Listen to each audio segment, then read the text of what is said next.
नमस्कार प्यारे बच्चों, हम लोग अपना नया पाठ शुरू करने वाले हैं वैद्युत आवेश और क्षेत्र।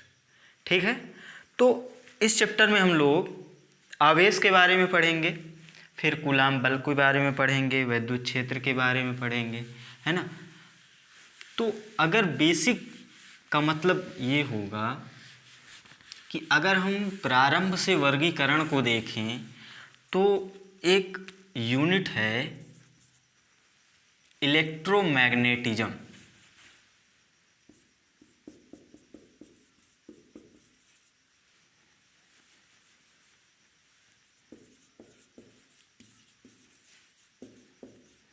है ना, सभी लोग जानते हैं। ये जो शाखा है दो भागों में बांटी गई है।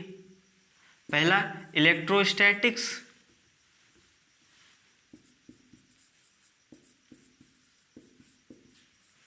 और दूसरी इलेक्ट्रोडायनामिक।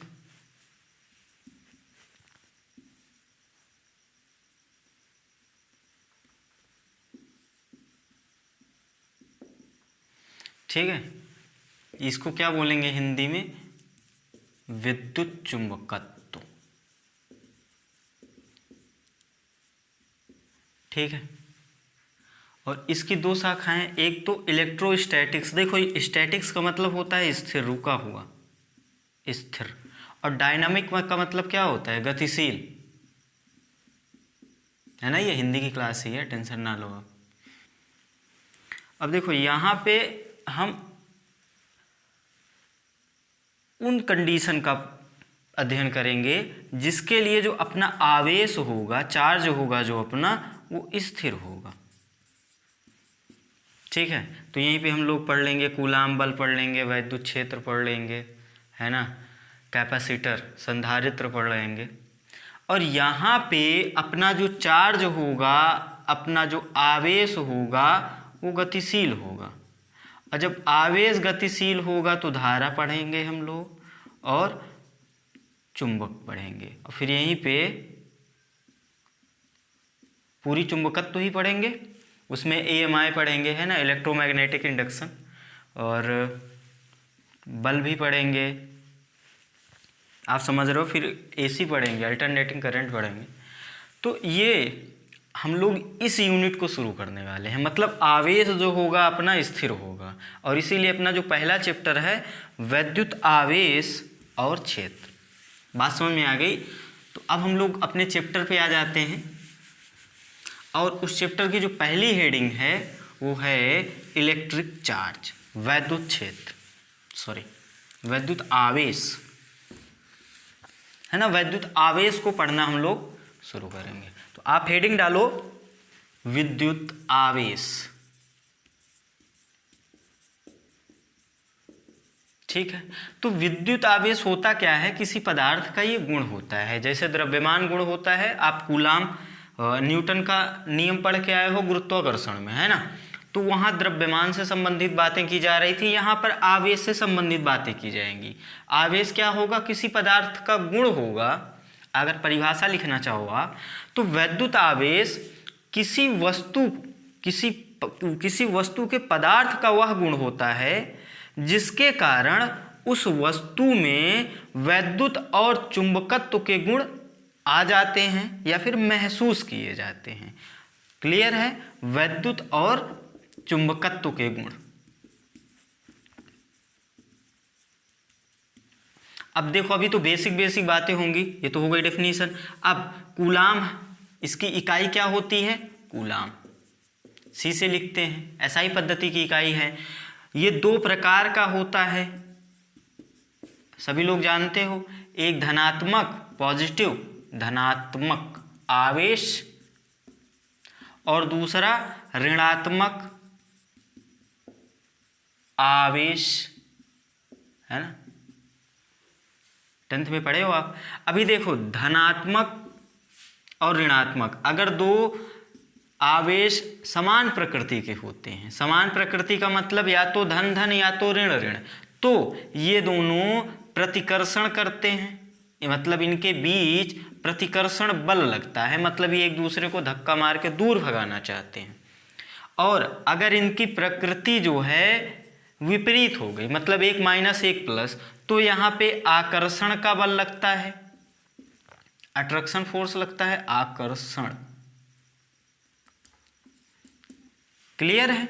ये तो बात छोटी छोटी बात जानते हो, तो इतना लिख लो, फिर हम लोग आगे बढ़ते हैं। पॉज करके लिख लिया करो जो भी लिखना हो। चलो लिख लिए। अब देखो हम आवेश के गुण ही पढ़ेंगे धीरे धीरे, जैसे अभी हमने क्या पढ़ा, आवेश के ये गुण ही शुरू कर चुके हैं हम लोग, ये गुण में ही मतलब प्रकार पढ़ लिया, फिर ये चीज़ें देख ली। अब एक गुण ये होता है कि आवेश जो है एक अदिश राशि है, ठीक है। अदिश राशि का मतलब क्या है, याद करो जब सदिश शब्द आता होगा,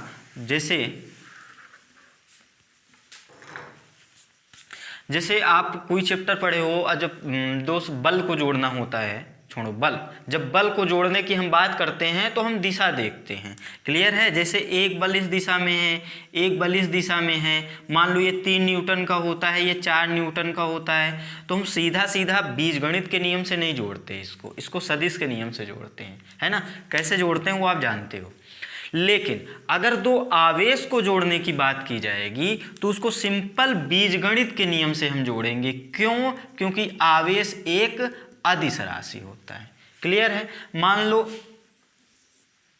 एक सिस्टम है, एक निकाय है, इसमें बहुत सारे आवेश दिए गए हैं, है ना। अब यहाँ पर हम बात बिंदु आवेश की ही करेंगे, ये ध्यान रखना। एक आवेश ये +2q है, दूसरा आवेश -3q है, तीसरा आवेश 5q ले लो प्लस का। तो अगर हम कुल आवेश की बात करेंगे इस निकाय के लिए, इस सिस्टम के लिए, तो जो q नेट होगा वो सीधा सीधा क्या होगा, आप सीधा सीधा जोड़ दोगे इसको सिंपल बीजगणित से। बात समझ में आ गई? तो जब इसको जोड़ने जाओगे तो एक तो प्लस का 2q है, एक है प्लस का 5q और एक है माइनस का 3q। तो इसको जोड़ोगे तो कितना मिलेगा, 2 5 7 और 3 घट जाएगा, तो प्लस का आएगा 4q। मतलब ये है कि आवेश को जोड़ना होगा तो हम सीधा बीजगणित के नियम से जोड़ देंगे। क्यों? क्योंकि एक अदिश राशि है। इसको भी लिख लो, ये आवेश के गुण पढ़ रहे हैं हम लोग, है ना, पढ़ लिया आपने। अब देखो एक गुण और लिखते हैं कि जो आवेश होता है वो निर्देश तंत्र पर निर्भर नहीं करता। निर्देश तंत्र याद आया, आप 11th में पढ़ के आए हो, जब हम लोग पढ़ रहे थे, गति पढ़ रहे थे, तो वहाँ पर ये बोला गया था कि ये जो सदिश राशियाँ हैं जैसे विस्थापन, वेग, ये सब निर्देश तंत्र पर निर्भर करती हैं, है ना। निर्देश तंत्र वो होता है जिसके सापेक्ष हम गणना कर रहे हैं, जिसके सापेक्ष हम बातें कर रहे हैं। लेकिन आवेश जो है वो निर्देश तंत्र पर निर्भर नहीं करता। इसका मतलब ये है कि मान लो ये आवेश जो है ये प्लस का 4q है ना। एक व्यक्ति यहाँ पे बैठा है आराम से रेस्ट पे,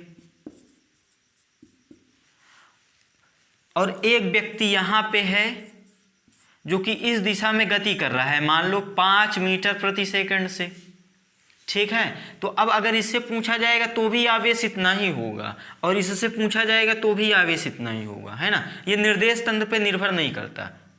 क्लियर है? या फिर हम क्या करें, ये तो दोनों स्थितियां हो गई, एक स्थिति और ले लो, ये +4 का q था आवेश।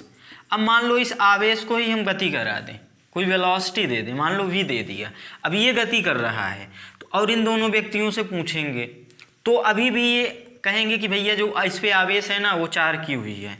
मतलब ये है ये गति करें या निर्देश तंत्र वाले व्यक्ति गति करें, इसको वेग से इसका कोई लेना देना नहीं है। मतलब ये इसका जो मान होता है वो वेग पर निर्भर नहीं करता, निर्देश तंत्र पर निर्भर नहीं करता। आप यहीं से यदि तुलना करो तो एक आप फार्मूला पढ़े हो, m = m0 √1 - v² / c²। यहाँ पर ये विराम द्रव्यमान होता है, याद आया, और ये होता है गतिशील द्रव्यमान। मतलब अगर कोई वस्तु गति करती है ना तो उसका द्रव्यमान बदल जाता है।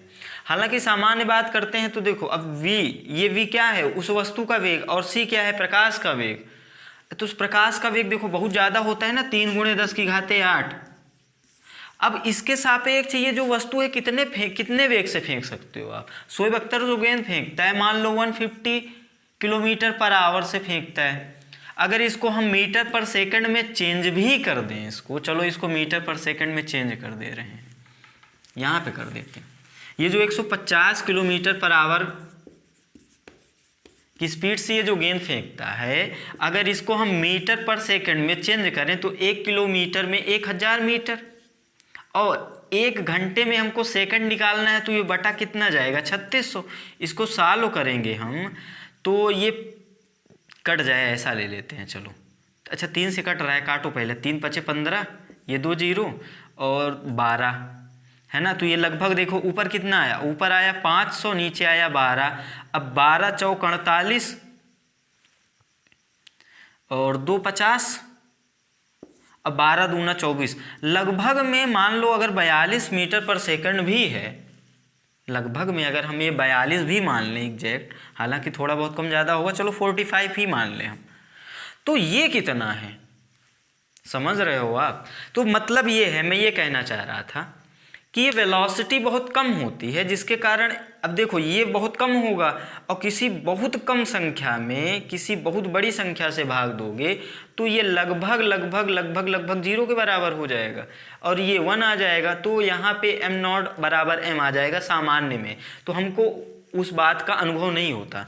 लेकिन वेलोसिटी के कारण द्रव्यमान तो बदलता है। जब फोटॉन्स की गति करते हैं, है ना, वो जब प्रकाश विद्युत प्रवाह वगैरह पढ़ते हैं मॉडर्न फिजिक्स में, तो वहाँ पे ज़्यादा क्लियर होता है। मैं बस कहना ये चाह रहा था कि द्रव्यमान तो बदलता है वेग से, लेकिन आवेश नहीं बदलता। आप ऐसे भी समझ सकते हो, अगर इस डस्टर को मैं आराम से ऐसे फेंक दूँ तो कम लगेगा ना, और इसको अगर खींच के तेज से फेंकूंगा तो ज़्यादा लगेगा। तो संवेग जो होता है द्रव्यमान गुणा वेग, अब यहाँ संवेग में मत जाओ, यहाँ बस आप सीधा सीधा ये रखो कि उसका द्रव्यमान जो है थोड़ा सा परिवर्तित हो जाएगा। ये बातें क्लियर हो गई होंगी आपको। लेकिन आवेश जो होता है वो वेग पर निर्भर नहीं करता, मतलब निर्देश तंत्र पर निर्भर नहीं करता। बात क्लियर आ गई आपको। चलो ये फार्मूला आपको मिल जाएगा कहीं ना कहीं, लिखना चाहो तो लिख लो यहाँ पर। ऐसा कोई फार्मूला आवेश के लिए नहीं है कि अगर यहाँ पे Q रखो यहाँ Q0 रख दो, है ना, ऐसा फार्मूला आवेश के लिए नहीं है, क्योंकि आवेश जो वेग पर निर्भर ही नहीं करता। क्लियर है ना। तो इतने गुण पढ़ लिए हम लोग। अब गुण, अगला नंबर गुण लिखो कि जो स्थिर आवेश होता है। देखो आवेश अपने पास पूरे सिलेबस में 3 टाइप के मिलेंगे। एक स्थिर मिलेगा, एक समान वेग से गतिशील मिलेगा। एक समान वेग से गतिशील का मतलब यहाँ पे त्वरण कितना है 0, और एक आवेश क्या मिलेगा आपको त्वरित। त्वरित का मतलब उसकी वेलोसिटी जो है, उसका जो वेग है बदल रहा है, मतलब यहाँ पे जो त्वरण है नॉन जीरो, जीरो नहीं है ना। तो यहाँ पे अगर आवेश स्थिर है तो वो विद्युत क्षेत्र उत्पन्न करता है, ठीक है। अगर ये एक समान वेग से गतिशील है आवेश किसी भी दिशा में, तो यहाँ पे वो विद्युत क्षेत्र के साथ साथ चुंबकीय क्षेत्र भी उत्पन्न करता है। लेकिन अगर आवेश त्वरित गति कर रहा है तो विद्युत क्षेत्र चुंबकीय क्षेत्र तो उत्पन्न करता ही है, और साथ में विद्युत चुंबकीय तरंगे भी उत्पन्न करता है। ठीक है, ये पूरा चैप्टर ही है, इसको पढ़ेंगे डिटेल में हम लोग। तो ये गुण लिख लो आप कि जब आवेश स्थिर होता है तो विद्युत क्षेत्र उत्पन्न करता है, जब एक समान वेग से गतिशील रहता है तो विद्युत चुंबकीय दोनों उत्पन्न करता है, और जब त्वरित गति करता है तो इन दोनों क्षेत्रों के साथ साथ विद्युत चुंबकीय तरंग भी उत्पन्न करता है। लिख लो, लिख लिया। अब देखो अगला इसका गुण क्या है कि आवेश जो है वो संरक्षित रहता है। आवेश क्या है? संरक्षित। मतलब यह है कि आवेश को आप ना तो उत्पन्न कर सकते हो और ना ही नष्ट कर सकते हो। हाँ, इसको एक वस्तु से दूसरे वस्तु में आप स्थानांतरित कर सकते हो। क्लियर है? ऐसे समझ सकते हो ना कि देखो मान लो ये पूरा एक निकाय ले लिया हमने, है ना, ये पूरा ब्रह्मांड है, इस गोले के अंदर पूरा ब्रह्मांड है, एक निकाय आ गया, एक सिस्टम आ गया। अब इसमें बहुत सारी वस्तुएं ले ली हमने, है ना, 3 वस्तुएं ले ली। ये पूरे ब्रह्मांड में मान लो 3 ही वस्तुएं थी, और इस वस्तु पे जो आवेश था प्लस का 2q था, और इस वाली वस्तु पे जो आवेश था, चलो प्लस ही ले लेते हैं, 5q था, और इस वाली वस्तु पे था मान लो माइनस का 4q आवेश। ठीक है। अब क्या किया, ये जो निकाय है, ये जो सिस्टम है, किसी कारण बस बिगड़ गया। बिगड़ने का मतलब कुछ प्रलय वगैरह आ गई, आंधी तूफान आया, ये इधर उधर हो गया, है ना। तो अब देखो, ब्रह्मांड तो बाहर से, ये विलगित निकाय बोला जाता है, याद हो अगर आपको, विलगित निकाय। विलगित मतलब आइसोलेटेड बोलते हैं इसको, लेटेड, आइसोलेटेड सिस्टम बोलते हैं, सिस्टम, ज़्यादा इंग्लिश नहीं आती, छोड़ो।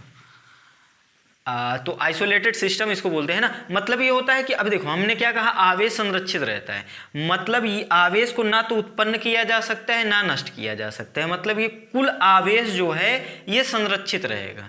तो अब ये अंदर कुछ भी प्रलय आ जाए, कुछ भी हो जाए, अगर ये तीनों वस्तुओं की अगर हम मान लो आवेश थोड़ा इधर उधर हो गया, इस वाले पे मान लो प्लस का 1Q हो गया, और एक पे मान लो आ गया प्लस का 3Q, और हमसे पूछा जाए कि इस वाली पे कितना आवेश आ गया, तो हम ये बोलेंगे कि पूरे निकाय के लिए तो आवेश स्थिर था, मतलब इस निकाय में जितना इधर आवेश था उतना ही इधर होगा। तो इधर कितना था, प्लस का 2Q प्लस का 5Q और माइनस का 4Q। ये कितना हुआ, 2 5 7 घटा दो 3Q आया, मतलब ये 3Q आवेश होगा इसमें पूरा, मतलब हम 3Q ये और ये जोड़ेंगे तो कितना आना चाहिए, प्लस का 3Q। तो यहाँ पे जोड़ दें, यहाँ पे चलो ये प्लस का 1 लिख देना, चलो Q ही रहने दो, और ये प्लस का 3Q, और ये x नहीं पता है, वही तो निकालना है, ये कितना आना चाहिए, प्लस का 3Q, क्योंकि इस निकाय के लिए कुल आवेश कितना था, प्लस का 3Q। अब यहाँ से अगर सॉल्व करेंगे तो ये कट जाएगा, ये प्लस उधर जाएगा माइनस, तो x का वैल्यू कितना आ गया, -Q। मतलब ये जो सिस्टम है इसका, जो ये वाला वस्तु है, इस पे कितना आवेश होना चाहिए, -Q। तभी ये निकाय जो है, क्योंकि ये विलगित निकाय है, इसको बाहर से लेना देना नहीं है, इस निकाय के लिए पूरा आवेश संरक्षित रहेगा। ठीक है, कर लो कॉपी, इसको पॉज करो, कॉपी करो, कर लिया। तो यहाँ पे आपने ये सीखा कि आवेश संरक्षित रहता है ना, इसको ना तो हम नष्ट कर सकते हैं और ना ही नया बना सकते हैं। हाँ, एक वस्तु से दूसरी वस्तु में स्थानांतरित कर सकते हैं।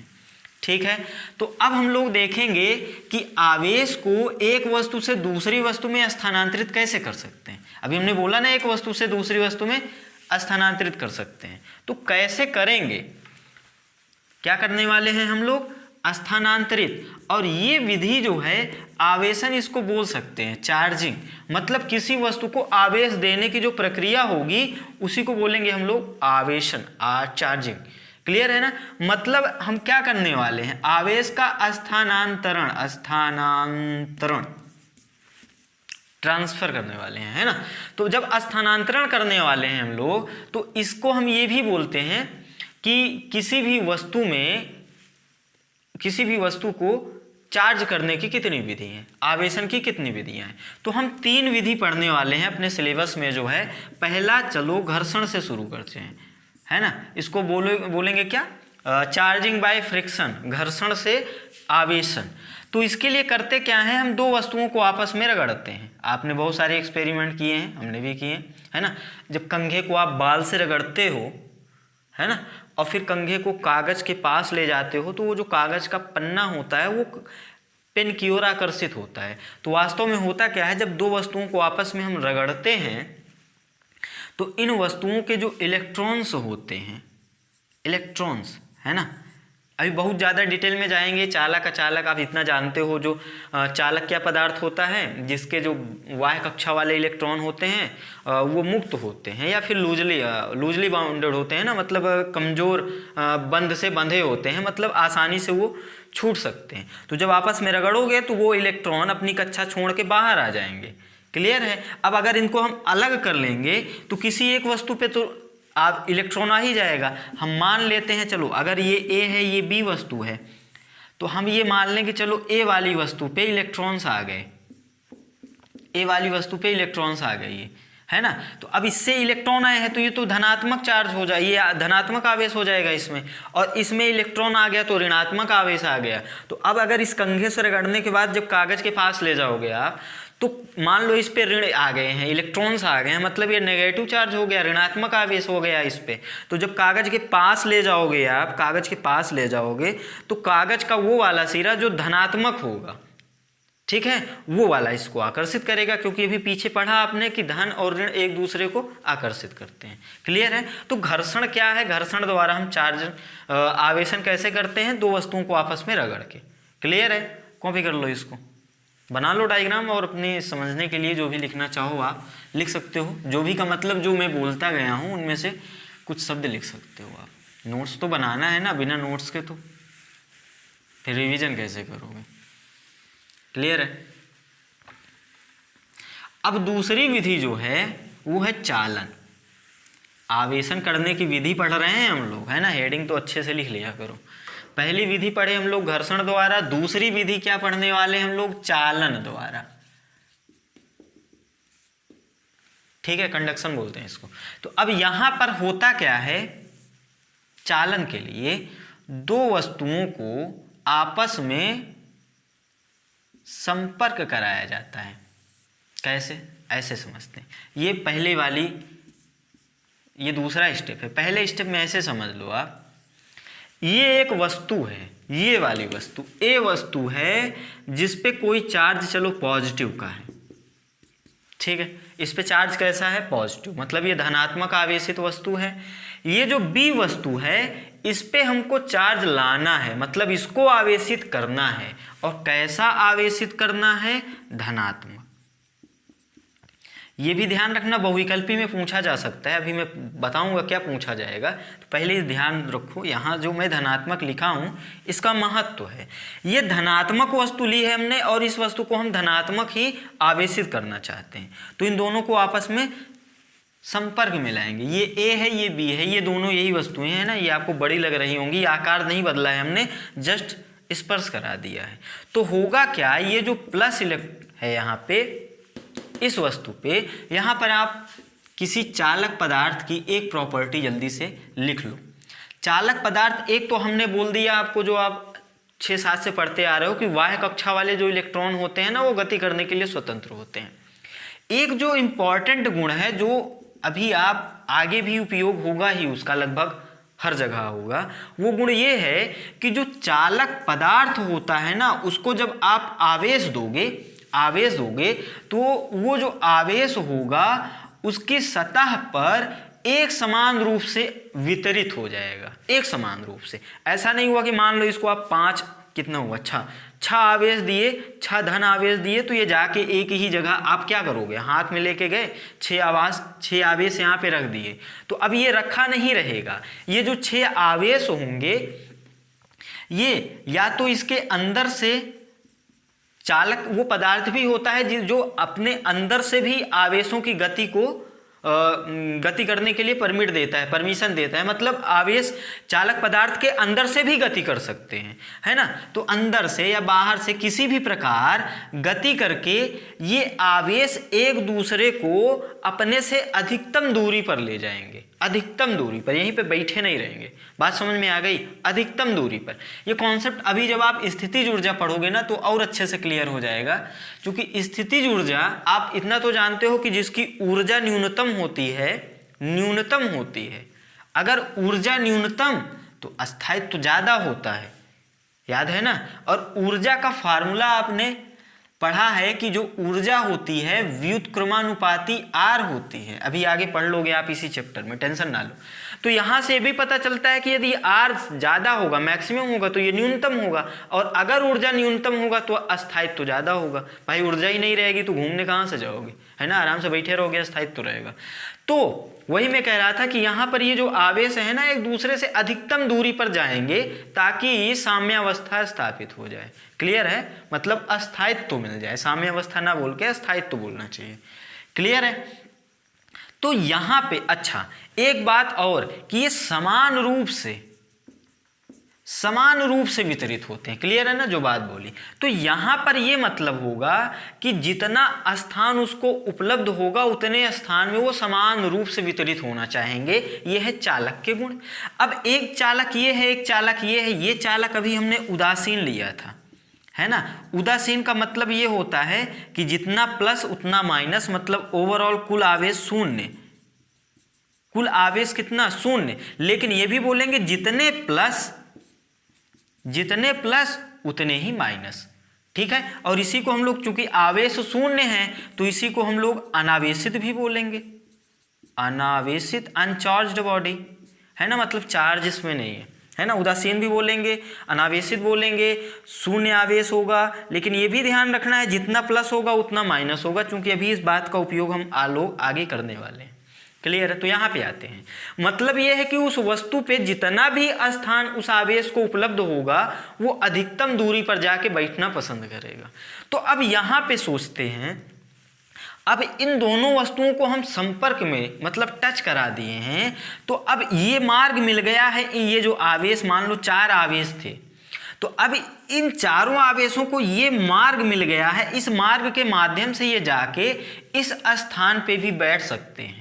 और चूंकि ऊर्जा न्यूनतम करने के लिए आर अधिकतम चाहिए, क्योंकि अस्थायित्व ज्यादा होगा, अस्थायित्व में आ जाएगा, इसलिए ये इस वाले स्थान का भी यही उपयोग करेंगे। जिसके कारण क्या होगा, ये कुछ आवेश जो हैं धन वाले, ये घूम फिर के यहाँ भी आ जाएंगे। बात समझ में आ गई। ये यहाँ के प्लस यहाँ क्यों आएंगे? क्योंकि ये चालक पदार्थ की प्रॉपर्टी होती है कि भाई वो जो स्थान उनके लिए उपलब्ध होता है उसमें वो अधिकतम दूरी पर बैठेंगे। क्यों? ताकि उनकी ऊर्जा न्यूनतम हो जाए और अस्थायित्व बन जाए। इतना क्लियर हुआ। तो अब देखो, मान लो 4 थे तो 2 यहाँ आ गए। वास्तव में सतह पे होंगे, है ना, समझ रहे हो ना, अब सतह पे चले जाते हैं। तो अब क्या करें हम? अब इन दोनों वस्तुओं को अलग कर दें। अब इन दोनों वस्तुओं को हम लोग अलग कर दिए, तो ये A है, ये B है। अब देखो A पे भी 2 बचा है और B पे भी 2 बचा है। मतलब B को हम कैसा करना चाह रहे थे? धनावेशित, और B हो भी गई धनावेशित। अब एक बात खास सुन लो कि इन दोनों पे कभी तो हो सकता है बराबर आवेश जाए, कभी हो सकता है बराबर ना जाए। ये निर्भर करता है कि इनका आकार कैसा है, या इनका जो पदार्थ है वो क्या एक ही पदार्थ से बने। ये सारी बातें मैटर करती हैं। अभी आप इससे भी संबंधित एक कॉन्सेप्ट पढ़ोगे कि जब हम लोग 2 वस्तुओं को रखेंगे, 2 आवेशित वस्तुओं को रखेंगे और एक अनावेशित वस्तु को एक से टच कराएंगे फिर रखेंगे, अभी समझ में आ जाएगा जब हम कूलाम का क्वेश्चन करेंगे, है ना। अभी आप इतना ध्यान रखो यहाँ पे कि अगर ये 2 सेम होंगे, एक जैसे होंगे, तब तो आवेश बराबर मात्रा में वितरित होगा। अगर प्लस का 4 कूलाम यहाँ था तो 2 इसमें चला जाएगा, 2 इसमें रह जाएगा। लेकिन अगर इनके आकार, आकृति और जो पदार्थ है वो बराबर नहीं हुआ तो फिर वो किसी भी रूप में आवेशित होंगी, वो अपने को लेना देना नहीं है। हाँ, इतना जरूर लेना देना है कि अगर ये धन होगा तो ये भी धन होगा। क्लियर है? तो अच्छा, मैंने एक बात आपको यहाँ ये भी बोली थी कि ये धनात्मक यहाँ पे याद रखना है आपको। क्यों? अब सुनो, अगर मान लो इस वस्तु को हमको ऋणात्मक आवेशित करना होता तो यहाँ पे हम कौन सा आवेश लाते? ऋण आवेश। तो बहुविकल्पी में ऐसे सवाल पूछे जा सकते हैं कि चालन द्वारा किसी वस्तु को आवेशित करने के लिए पास में लाई गई दूसरी वस्तु, पास में ना बोलो, संपर्क में लाई गई दूसरी वस्तु पे आवेश कैसा होना चाहिए। तो अगर इसको धनात्मक आवेशित कर रहे हो तो ये भी धनात्मक होना चाहिए।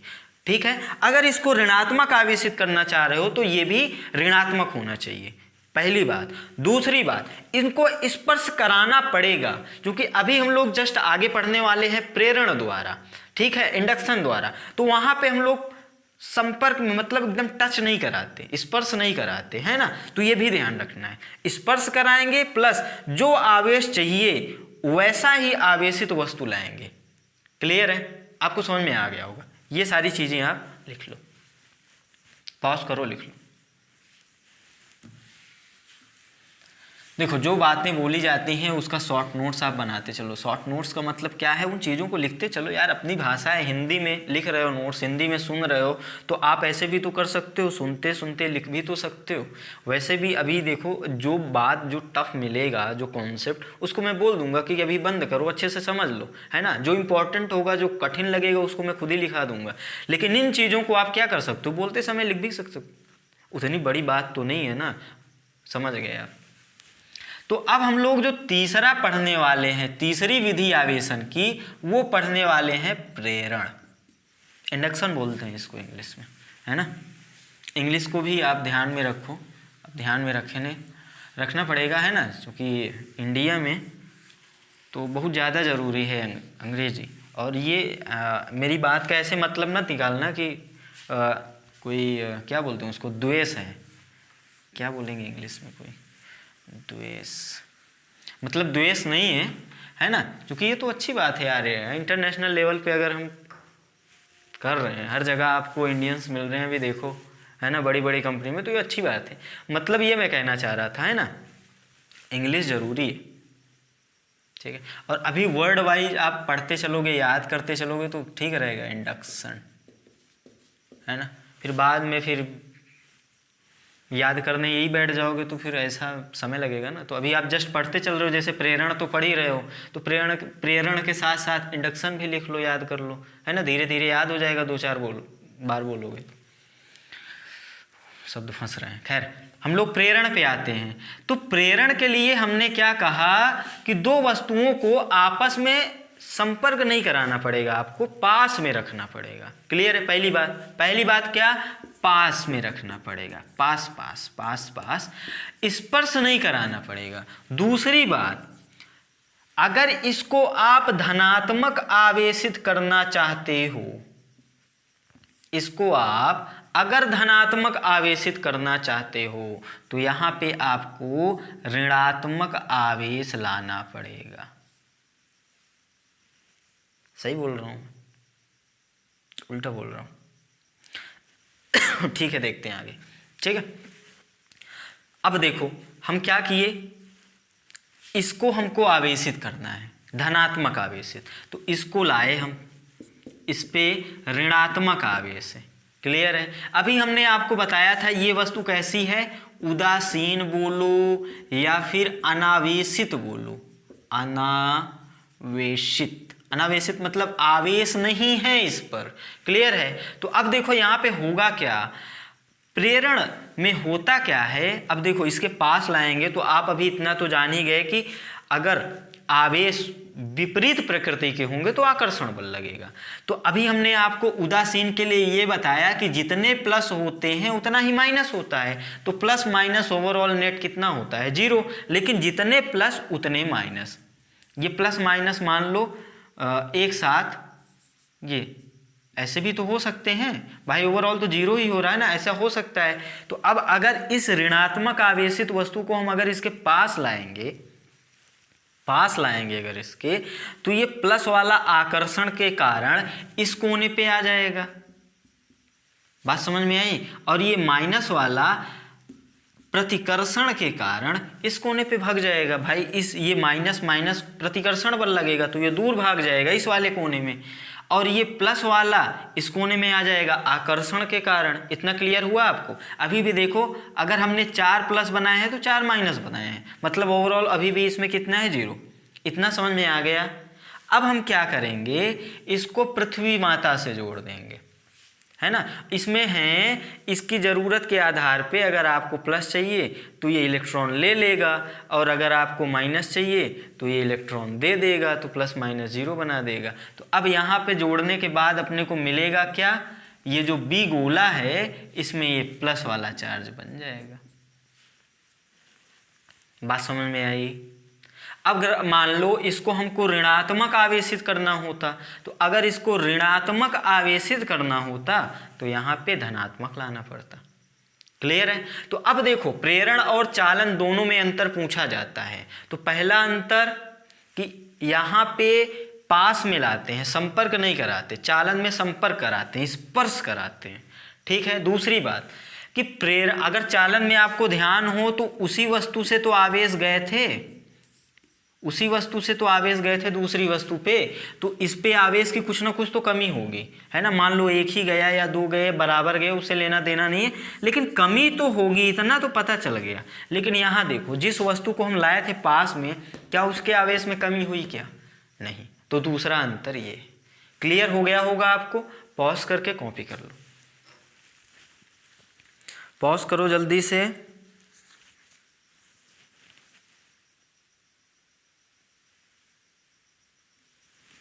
चलो कॉपी कर लिया। अब हम लोग आवेश के अगले गुण पे चलते हैं। आवेशन पढ़ लिया हमने, अब आवेश के अगले गुण पे चलते हैं। और जो आवेश का अपना अगला गुण है वो ये है, आवेश और द्रव्यमान में चलो अंतर देख लेते हैं एक बार जल्दी से, 2 मिनट में, है ना। तो आवेश और द्रव्यमान में हम लोग अंतर देख रहे हैं। अंतर लिखने का यही बेस्ट तरीका होता है, एक तरफ आवेश एक तरफ द्रव्यमान। तो द्रव्यमान आपको पता है कि ये मूल राशि है ना, मूल राशि है, और आवेश कैसी है? व्युत्पन्न राशि, व्युत्पन्न राशि। क्लियर है? अब द्रव्यमान आपको पता है एक ही प्रकार का होता है, धनात्मक आवेश, सॉरी द्रव्यमान कूलाम में आप पढ़, वहाँ पे गुरुत्वाकर्षण में धनात्मक, गुरुत्वाकर्षण में आप लोग पढ़ के आए हो। आवेश 2 प्रकार के होते हैं, धनात्मक और ऋणात्मक दोनों। क्लियर है? द्रव्यमान भी अदिश राशि है, ये भी अदिश राशि है, तो ये तो हो गया। अब इतना ही है, लिख लो। एक बात ये भी बोली जाती है कि यदि आवेश है, ये खास बात है, सुनो क्या, कि यदि आवेश है तो द्रव्यमान होगा ही। लिख लो चाहे इस बात को, मैं बोल रहा हूं जल्दी से, कि यदि किसी वस्तु पर आवेश है तो उस वस्तु पर द्रव्यमान अवश्य ही होगा। परंतु यदि किसी वस्तु का पर द्रव्यमान है, यदि किसी वस्तु पर द्रव्यमान है तो यह आवश्यक नहीं है, यह आवश्यक नहीं है कि उस पर आवेश हो। ठीक है, मतलब उस पर आवेश हो भी सकता है और नहीं भी, मतलब ऐसे ही समझ लो। ये क्या है? डस्टर। इस डस्टर में द्रव्यमान तो है, ठीक है, कुछ कितना भी होगा, द्रव्यमान तो है। अब देखो इस पे अगर आवेश होता तो झटका लगता, मतलब आवेश नहीं है। तो द्रव्यमान जो है बिना आवेश के रह सकता है, इसमें आवेश हो भी सकता है, नहीं भी, द्रव्यमान के लिए। लेकिन अगर आवेश है तो द्रव्यमान होगा ही। क्लियर है? ओके। अब हम लोग अगली बात जो पढ़ने वाले हैं, अभी हम लोग आवेशन पढ़े हैं ना, आवेशन। तो आवेशन से एक बात ये भी छोटी सी पढ़ लो, है ना। देखो सारी छोटी छोटी बातें कवर करेंगे इस वाले पार्ट में हम लोग। मान लो आवेशन के द्वारा हम लोग किसी वस्तु को ऋणावेशित कर दिए, एक दूसरी वस्तु को धनावेशित कर दिए, और ये तीसरी वस्तु जो है उदासीन है। अब पूछा जाता है कि इनके द्रव्यमान में क्या संबंध होगा। ठीक है, मतलब किसका द्रव्यमान सबसे ज़्यादा होगा या किसका सबसे कम होगा। तो आप ये तो जानते ही हो कि इलेक्ट्रॉन, ये ऋणात्मक आवेश का मतलब क्या है कि इसमें इलेक्ट्रॉन डाले गए हैं। अच्छा, इलेक्ट्रॉन का द्रव्यमान आप जानते हो 9.1 × 10⁻³ किलोग्राम। आपसे ये जरूर बोला जाता है कि इलेक्ट्रॉन का द्रव्यमान बहुत कम होता है, लेकिन अगर तुलना किया जाए भाई, इससे इलेक्ट्रॉन निकाले हो तो इससे तो इलेक्ट्रॉन चले गए, तो इसके द्रव्यमान में तो कमी आएगी। हाँ, वो कमी भले ही बहुत कम होगी, लेकिन कमी तो आएगी, और इसमें थोड़ी सी बढ़ोतरी होगी, इसमें थोड़ा सा द्रव्यमान बढ़ जाएगा। ये द्रव्यमान की बात कर रहे हैं हम लोग, है ना। और यहाँ पे कोई फर्क ही नहीं पड़ेगा, कोई फर्क मतलब जितना पहले था उतना भी रहेगा। तो इससे तो कम हो गया द्रव्यमान, इसका कम हो गया ना, चूंकि इलेक्ट्रॉन निकल गए इससे, तो सबसे ज्यादा तो इसका हो गया, सबसे ज्यादा द्रव्यमान इस वस्तु का, फिर इसका होगा। क्यों? क्योंकि इसमें तो इलेक्ट्रॉन है ना, मतलब है का मतलब कि इससे चले गए हैं लेकिन इससे तो नहीं गए हैं, तो फिर इसका द्रव्यमान आएगा और फिर इसका द्रव्यमान आएगा। ठीक है, पॉज कर लो, कॉपी कर लो। चलो समझ गए आप लोग इस गुण को। अब हम लोग चलते हैं अगले गुण पे, और एक थोड़ा खास बात को आपको समझाने की कोशिश करते हैं। अभी हमने पहले आपको ये बात बोली कि 2 समान प्रकृति वाले आवेश एक दूसरे को प्रतिकर्षित करते हैं, है ना, रिपेल करते हैं। प्रतिकर्षित, चाहे वो प्लस प्लस हो या माइनस माइनस हो, एक दूसरे को प्रतिकर्षित करेंगे। लेकिन अगर वो माइनस प्लस हो गए, मतलब विपरीत प्रकृति वाले हो गए, तो वो एक दूसरे को आकर्षण करते हैं। ये बात आप पहले भी पढ़े थे, अभी हमने भी बोली है इस बात। ठीक है, अब एक क्वेश्चन है आपके सामने। एक क्वेश्चन ये है कि एक वस्तु है ए, एक दूसरी वस्तु, चलो ए को ले लो आप पॉजिटिव, ए वस्तु है पॉजिटिव, और एक दूसरी वस्तु है बी। ठीक है, बी का आवेश जो है वो हमको बताना है, आवेश प्रकृति, मतलब पॉजिटिव होगा कि नेगेटिव होगा, कैसा होगा ये बताना है आपको। और कंडीशन दी गई है कि ये दोनों एक दूसरे को आकर्षित कर रहे हैं, आकर्षित कर रहे हैं। सवाल समझ में आया आपको? एक वस्तु है जो धनावेशित है, दूसरी वस्तु जो है उसका आवेश अपने को नहीं पता कि उस पे प्लस है कि माइनस है, क्या है नहीं पता अपने को। और बोला यह जा रहा है कि इन दोनों वस्तुओं में जो बल लग रहा है वो आकर्षण प्रकृति का लग रहा है। अब आपसे क्या पूछा गया? इसके आवेश की प्रकृति, और 4 विकल्प दिए गए कि माइनस है, प्लस है, तीसरा कोई नहीं है, चलो अनावेशित है, अनावेशित या फिर उदासीन, और जो चौथा विकल्प है वो सभी है, मतलब ऊपर वाले तीनों सभी। तो अब आपका आंसर बताओ, पॉज करो, ट्राई करो और सोचो क्या हो सकता है। ये दोनों एक दूसरे को आकर्षण कर रहे हैं, तो बी में कौन सा आवेश होगा? आपको कि ये ऊपर ही तो बताया था, ये प्लस है तो ये माइनस हो जाएगा, और आप इस विकल्प को सही कर दोगे। ठीक है, तो अब देखो यहाँ पे ये जो सवाल है ये आपसे पूछा गया है कि एक दूसरे को आकर्षित कर रहे हैं, तो बी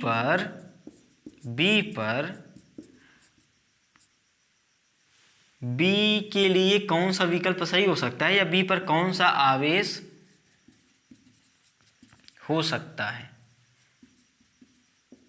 ठीक है, सवाल ये था। ये देखो सत्ता वाली कंडीशन आ गई है ना, तो यहाँ पे अपने को अपवाद वाली चीज़ें भी देखनी पड़ती हैं। समझ गए ना? अब इतना तो आपको पता ही चल गया कि अगर कोई सत्ता वाली कंडीशन आ गई तो आप उसके कम से कम, अगर मान लो उसका एक भी अपवाद है तो उसको भी कंसीडर किया जाता है। तो मतलब ये है कि आप ये चेक करोगे कि क्या ये धन और धन एक दूसरे को आकर्षित नहीं कर सकते? क्या एक वस्तु धनावेशित हो और एक वस्तु अनावेशित या उदासीन हो तो वो एक दूसरे को आकर्षित नहीं कर सकते? यही चेक करना है अपने को। बात समझ में आ गई आपको? चलो, मतलब हम ये देखना चाह रहे हैं कि अगर दो वस्तुएं एक दूसरे को आकर्षित कर रही हैं तो उन दोनों वस्तुओं में आवेश कैसा होगा। क्या वो धन धन होंगी तब भी आकर्षित करेंगी, या धन ऋण होंगी तभी आकर्षित करेंगी, या एक वस्तु धनावेशित तो दूसरी वस्तु उदासीन होगी तब भी एक दूसरे को आकर्षित करेंगी। क्लियर है? समझ में आ गया क्या करने जा रहे हैं हम लोग? ओके, चलो चलते हैं चेक करने।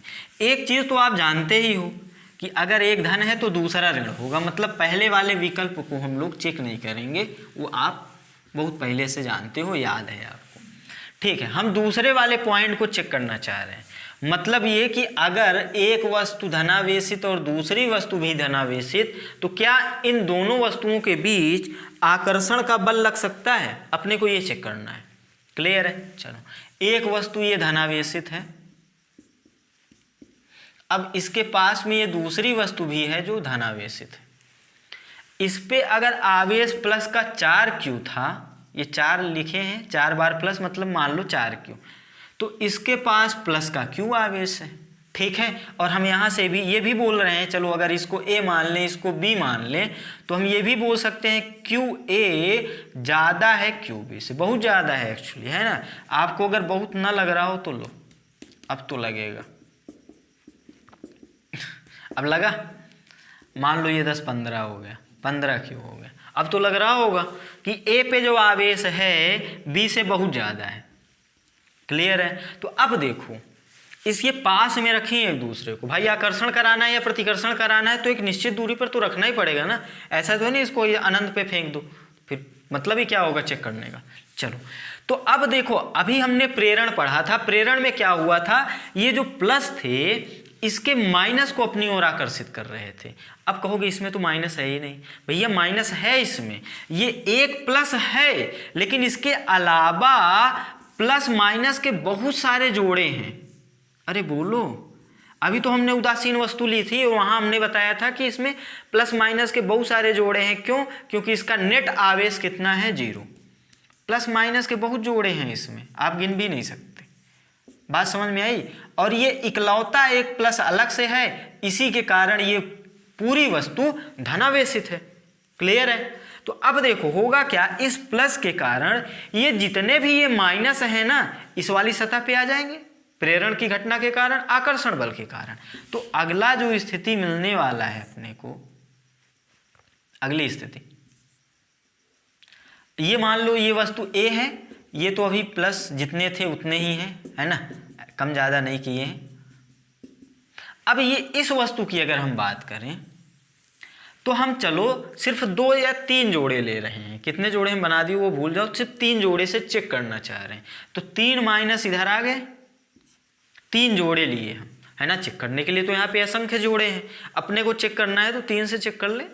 3 जोड़े थे तो 3 माइनस इसके पास आ गए, और ये इसके जो प्लस हैं, इन तीनों के प्लस, भाई इसका जोड़ा वाला जो प्लस है वो दूर चला जाएगा। क्यों? क्योंकि प्लस प्लस में लगेगा प्रतिकर्षण बल। इतना तो क्लियर हो गया होगा आपको। एक प्लस ये भी तो है जिस वस्तु पे था पहले से, ये प्लस यहाँ पे बना दिया हमने। बात समझ में आई? अब देखो इस वस्तु पे अगर हम नेट आवेश की बात करें तो कितना है, क्यों, अभी भी जितना पहले था अभी भी उतना ही है। तो अब देखो इस प्लस और इस माइनस के बीच आकर्षण बल लगेगा। अगर इस दूरी को हम R1 बोल दें और इस प्लस के बीच की दूरी को अगर हम R2 बोल दें, तो अभी एक फार्मूला आप पढ़ लोगे, लेकिन थोड़ा सा तो पढ़ा तो होगा ही, तो आपको फार्मूला याद होगा कूलाम का, अभी जो हम लोग इसी चैप्टर में पढ़ेंगे कि F is equal to K Q1 Q2 by R square. अब मतलब ये है, ये जो F है R के स्क्वायर के व्युत्क्रमानुपाती है। मतलब R जितना कम होगा उसका स्क्वायर करोगे तो और कम होगा, तो उतने ज्यादा ही क्या बढ़ेगा, बल। मतलब R कम होता है तो बल बहुत ज्यादा होता है, इस फार्मूले से आप बता सकते हो। तो अब इन दोनों के बीच तो लग रहा था आकर्षण बल और दूरी है कम, मतलब जो अपना आकर्षण बल होगा वो प्रतिकर्षण बल किसके किसके बीच लग रहा है, इस प्लस प्लस के बीच, और ये दूरी ज्यादा है तो बल कम हो जाएगा ना। मतलब जो अपना आकर्षण बल है वो प्रतिकर्षण बल से बहुत ज्यादा हो जाएगा। बात समझ में आ गई होगी। ये दूरी कम है जिसके कारण इनके बीच लगने वाला बल जो कि आकर्षण है वो ज्यादा हो जाएगा, क्योंकि ये दूरी के व्युत्क्रमानुपाती है। दूरी घटने पे ये बढ़ जाता है, और इसके लिए दूरी ज्यादा है तो ये कम हो जाएगा।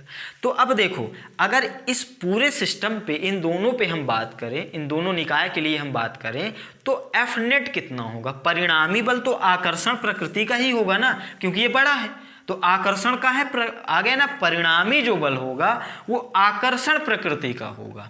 मतलब ये है कि ये देखो वस्तु भले ही धनात्मक थी, धनात्मक आवेशित थी, और ये भी धनात्मक आवेशित थी, फिर भी इन दोनों में कौन सा बल लग गया, आकर्षण बल। तो अगर दो वस्तुएं धनात्मक आवेशित हैं तो भी उनके बीच आकर्षण बल लग सकता है। कंडीशन ये है कि एक वस्तु पर आवेश दूसरी की तुलना में बहुत ज़्यादा होना चाहिए, या फिर एक पर आवेश दूसरी की तुलना में बहुत कम होना चाहिए, और वहाँ पर प्रेरण की घटना भी होनी चाहिए।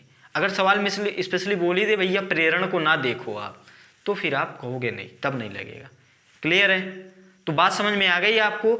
मतलब ये है कि दो धनात्मक आवेशित वस्तुएं भी एक दूसरे को आकर्षित कर सकती हैं। पॉज करो, कॉपी करो। कर लिया?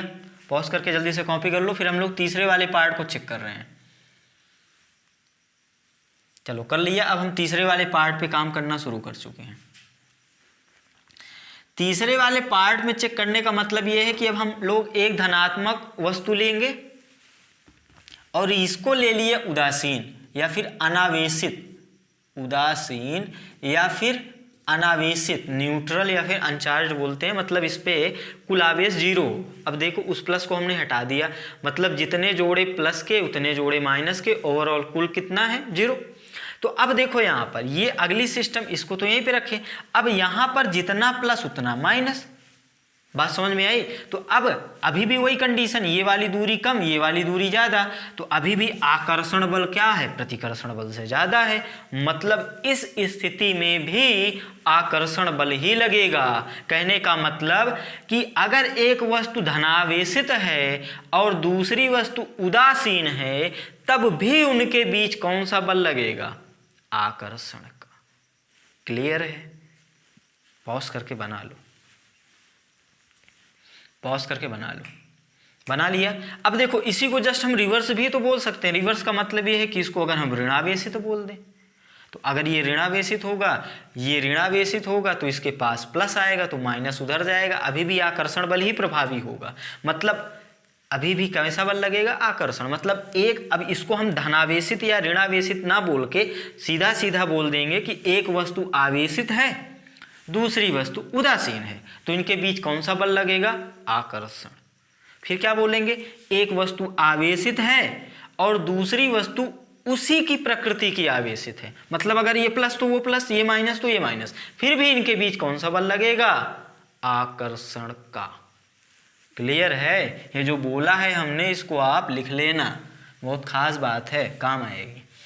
अच्छा, यहीं से इसी कॉन्सेप्ट के आधार पर एक बात ये बोली जाती है कि जो प्रतिकर्षण होता है ना, वो आवेशन का सही मापदंड होता है, आकर्षण नहीं।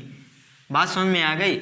मतलब अगर हम प्रतिकर्षण और आकर्षण इन दो बलों के आधार पर उन दो वस्तुओं के आवेश की प्रकृति बताना चाहें तो किसके माध्यम से बताएंगे, प्रतिकर्षण के कारण से। आवेशन के लिए प्रतिकर्षण होगा सही मापदंड, ना कि आकर्षण। और अगर दो वस्तुओं के बीच प्रतिकर्षण लग रहा है तो वो निश्चित रूप से समान प्रकृति वाली होंगी। आकर्षण के लिए 3 केस बन रहे थे, प्रतिकर्षण के लिए कुछ भी नहीं बनेगा। मतलब अगर प्रतिकर्षण है तो दोनों समान प्रकृति के होंगी ही, प्लस प्लस या माइनस माइनस। क्लियर है? ठीक। अब देखो सवाल तो बहुत सारे बनाए जा सकते हैं ना, आपको एनसीईआरटी में किताब मिल भी जाएगा, वो 5 गोली है ना, वो फिर कहता है ये उससे आकर्षित करती है, उससे प्रतिकर्षित करती है। अब इस कॉन्सेप्ट पे आप वो क्वेश्चन कर सकते हो, है ना। चलो अगर एक छोटा सा क्वेश्चन और ले लें, मान लो ए और बी कोई वस्तु है और ये एक दूसरे को आकर्षित कर रही हैं, आकर्षित। ए और बी 2 वस्तुएं हैं, एक दूसरे को आकर्षित कर रही हैं। अब एक जोड़ा हमने बी सी लिया और ये एक दूसरे को प्रतिकर्षित कर रही हैं। कैसा कर रही हैं, प्रतिकर्षित। मतलब इनके बीच का आकर्षण बल और इनके बीच प्रतिकर्षण बल। अब सवाल ये है कि अगर ए और बी को पास में रख दिया जाए, ए और सी को, अगर पास में ए और सी को रख दिया जाए तो इनके बीच कैसा बल लगेगा। सवाल समझ में आ गया आपको? 2 वस्तुएं ए और बी, इनके बीच आकर्षण का बल, 2 वस्तुएं बी और सी, इनके बीच का प्रतिकर्षण बल। ठीक है। अब अगर इन्हीं में से ए और सी को अपने पास में रख दिया जाए तो इनके बीच कौन सा बल लगेगा, ये आपको बताना है। तो स्क्रीन को पॉज करो और अपने से ट्राई करो, सोचो। तो चलो शुरू करते हैं। आप लोग ट्राई कर लिए, चलो आ जाओ यहाँ पे।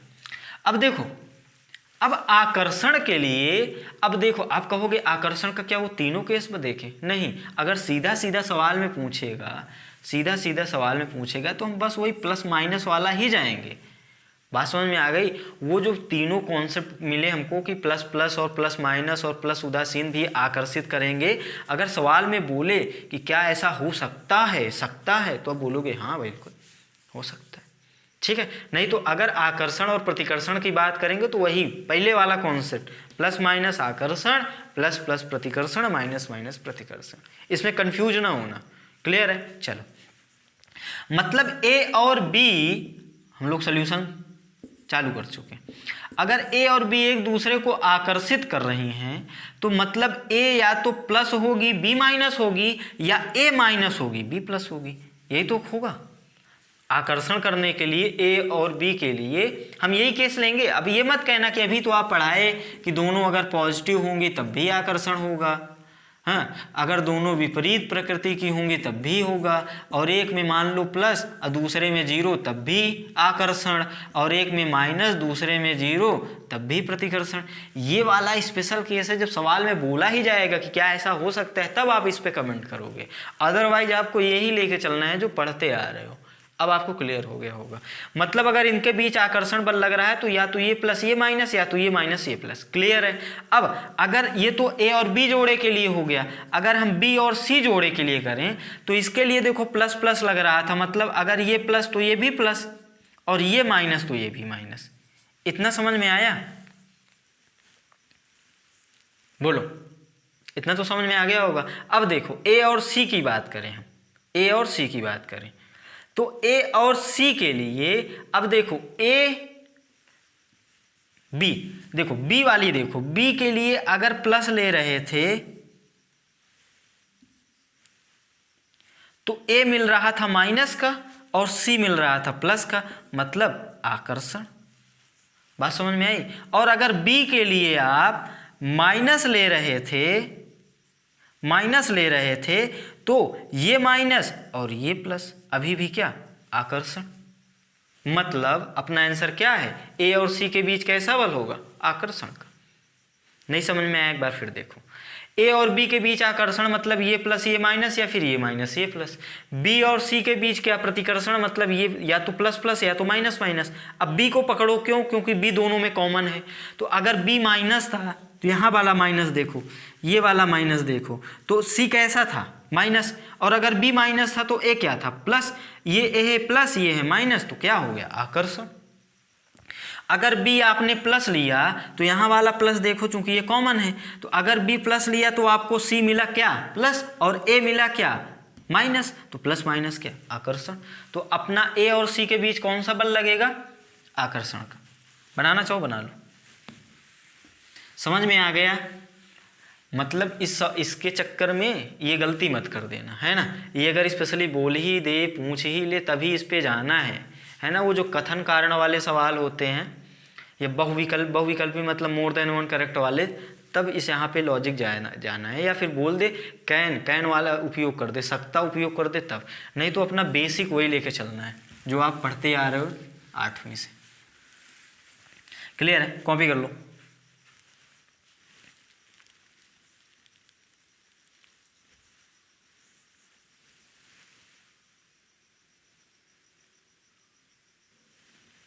चलो कॉपी कर लिया।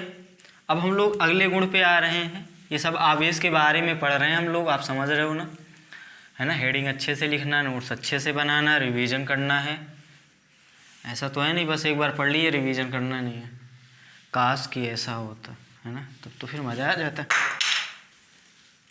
चलो अब हम लोग अगला गुण जो पढ़ने वाले हैं, हेडिंग आप लिख सकते हो, क्या बोलते हैं उसको? क्वांटीकरण, है ना। आवेश का क्वांटीकरण या फिर क्वांटम सिद्धांत, है ना। चलो लिख लो हेडिंग जल्दी से। इसमें देखो होता क्या है, इसमें हम लोग ये मानते हैं कि सभी मुक्त जो आवेश होते हैं, सभी जो मुक्त आवेश होते हैं, आवेश जो होते हैं, उनमें जो आवेश का परिमाण होता है ना। खैर परिमाण और चिन्ह भी देख लेंगे इसमें, है ना। सीधा सीधा मुक्त आवेश पे कुल आवेश की बात कर देते हैं। पे जो कुल आवेश होता है वो मूल आवेश का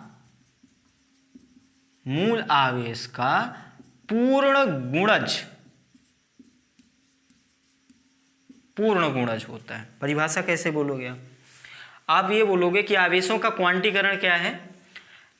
आवेशों का क्वांटीकरण वह सिद्धांत है जिसमें यह माना जाता है कि किसी भी मुक्त आवेश का जो कुल आवेश होता है, मूल आवेश का पूर्ण गुणज होता है। बस अगर अपने को मूल आवेश पता चल जाए तो उसका पूर्ण गुणज ले लेंगे, और वही जो क्या होगा, किसी भी मुक्त आवेश पे कुल आवेश हो जाएगा। इतना बात समझ में आ गई। अब मतलब बात आ गई कहाँ पे, मूल आवेश पे। और आप ये बात लिख लो कि जो मूल आवेश होता है उसको स्मॉल ई से लिखते हैं और उसका जो मान होता है 1.6 × 10⁻⁻19, इसी को मूल आवेश माना जाता है। मतलब इससे जो छोटा आवेश होता है ना वो अस्थायी रूप से नहीं रहता, उसका वो अस्थायी रूप से रह सकता है, लेकिन इससे छोटा आवेश अस्थायी रूप से नहीं रह सकता। क्लियर है। अब ये मूल आवेश था, आपको याद हो इलेक्ट्रॉन का आवेश भी तो इतना होता है अगर माइनस लगा देंगे। ठीक है, तो अब चलो इतना लिख लिया। अब मतलब ये है कि अगर हम आवेश के क्वांटीकरण के आधार पर लिखना चाहें किसी वस्तु का आवेश Q, तो किसी वस्तु का जो आवेश होगा Q वो होगा N × E के बराबर। E का पूर्ण गुणज मतलब N क्या होगा, या तो धनात्मक पूर्णांक होगा, धनात्मक पूर्णांक, या तो होगा ऋणात्मक पूर्णांक, ऋणात्मक। बात समझ में आई क्या। Q बराबर N × E। अब देखो ये N क्या होगा, धनात्मक पूर्णांक या ऋणात्मक पूर्णांक क्या होगा, जैसे +-1 +-2 +-3 एंड सो ऑन, इनफाइनाइट तक जा सकते हैं हम लोग। अब देखो ये पूर्ण गुणज ही तो होगा, है ना। +1 की बात करें, -1 की बात करें, E का पूर्ण गुणज ही होगा। यही क्या है अपना आवेश का क्वांटीकरण सिद्धांत। लिख लो इसको, पॉज करो, लिखो। स्याही तो अभी चल रही है ना, अभी डालेंगे।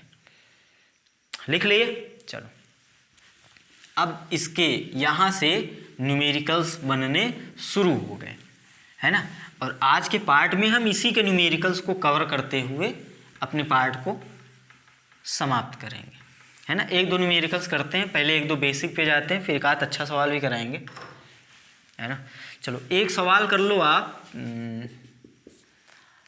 एक वस्तु पे जो आवेश दिया है 1648, कितना लोगे, 20 ले लो। एक वस्तु पे आवेश इतना कूलाम है,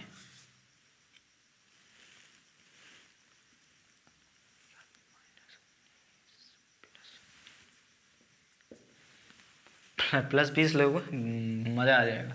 चलो यहाँ पे 18 ले लो, 17 ले लो, कम ले, है ना, ताकि आपको ज़्यादा प्रॉब्लम ना हो। 16 ले लेते हैं, ठीक है। अच्छा सवाल सुन लो। सवाल कह रहा है कि क्या किसी वस्तु को इतना आवेश दिया जा सकता है, ये मान लो ये धनात्मक है, क्या किसी वस्तु को इतना आवेश दिया जा सकता है। बात समझ में आ गई आपको। अब फॉर्मूला आप जानते हो, Q बराबर N × E। N क्या है, पूर्णांक, धनात्मक हो या ऋणात्मक हो अपने को उससे लेना देना नहीं है। अगर आवेश धनात्मक होगा तो धनात्मक पूर्णांक आएगा, अगर आवेश ऋणात्मक होगा तो ऋणात्मक पूर्णांक आएगा। मतलब ये पूर्णांक है ना, पॉजिटिव या फिर नेगेटिव। तो मतलब अगर ये n आ जाए पूर्णांक q का ये मान लेने पे, तो हम बोल देंगे हाँ ये विद्यमान करता है, क्योंकि आवेश के क्वांटीकरण में यही तो पढ़े कि किसी वस्तु पे जो आवेश होगा वो e का पूर्ण गुणक होगा। तो अगर ये e का वैल्यू पता है, अगर यहाँ से हम सॉल्व करके इस आवेश के लिए n का वैल्यू अगर कोई पूर्णांक आ जाए तो हम बोल देंगे हाँ आवेश हो सकता है। क्यों नहीं हो सकता, क्योंकि वो आवेश का क्वांटीकरण का सिद्धांत का फॉलो करता है, इसलिए इतना आवेश हो सकता है। क्लियर है। Q का वैल्यू डालो यहाँ पे, सॉल्व कर लो, बस सिंपल सा क्वेश्चन है। 10⁻16 = N × E का वैल्यू याद हो गया होगा आपको, क्योंकि इलेक्ट्रॉन के आवेश के बराबर ही तो होता है अगर परिमाण की बात कर लें। तो ये बटा में जाएगा 4.8 × 10⁻16 डिवाइडेड बाय 1.6 × 10⁻19। इसको सॉल्व करो, देखो 16×3 कैलकुलेशन इजी करने के लिए डाटा लिया था। अभी ये ऊपर जाएगा तो प्लस का 19 और माइनस का 16, 16 3 19, है ना, सही कर रहा हूँ कैलकुलेशन। इतना आ रहा है 3 × 10⁻3। अब ये देखो ये कोई पूर्णांक संख्या ही तो होगी। अगर आपको ये 10 की घात से प्रॉब्लम हो रही है, आपको लग रहा है क्या पूर्णांक नहीं होगा, तो ये 3 10⁻3 का मतलब क्या है 3 0। अब ये देखो ये पूर्णांक ही तो संख्या है 3000। बात समझ में आई क्या, मतलब n कितने आ गया, पूर्णांक आ गया। इलेक्ट्रॉनों की संख्या पूर्णांक ही होती है 2 4 6, ऐसा तो नहीं आधा इलेक्ट्रॉन पौना इलेक्ट्रॉन, है ना, मतलब इतना आवेश हो सकता है। तो आपका आंसर क्या है? हाँ, इस वस्तु को हम इतना आवेश दे सकते हैं। पॉज करो, सॉल्व करो।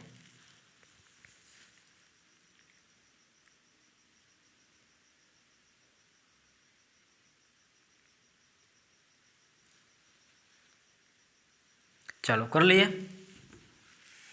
अब क्या कर रहे हैं, अगला क्वेश्चन लिखो कि एक पॉलीथीन को ऊन के साथ रगड़ रहे हैं हम लोग। क्या कर रहे हैं? घर्षण, याद है ना, रगड़ने का काम घर्षण में करेंगे, करते हैं ना घर्षण के द्वारा। मतलब एक हिसाब से ये आवेशन की विधियां है। हम पॉलीथीन और ऊन को आपस में रगड़ के किसी एक को आवेश देना चाह रहे हैं, है ना, इलेक्ट्रॉन छूट जाएगा, अभी पीछे पड़े हुआ। तो अगले उदाहरण में हम लोग पॉलीथीन को और ऊन को आपस में रगड़ रहे हैं। आप किसी भी दो वस्तु, यहाँ पे कोई भी दो वस्तु अलग अलग दे सकता है। तो हुआ क्या कि पॉलीथीन पे कुछ आवेश आ गया, मान लो -2 × 10⁻⁻7 खुला, मतलब ऋणात्मक आवेश आ गया पॉलीथीन पे रगड़ने पे, मतलब कि इलेक्ट्रॉन इससे टूट के इस पे आ गए। इतना क्लियर हो गया होगा आपको, तो इतना समझ में आ गया। अब देखो सवाल क्या पूछ रहा है। पहला सवाल पूछ रहा है कि ऊन द्वारा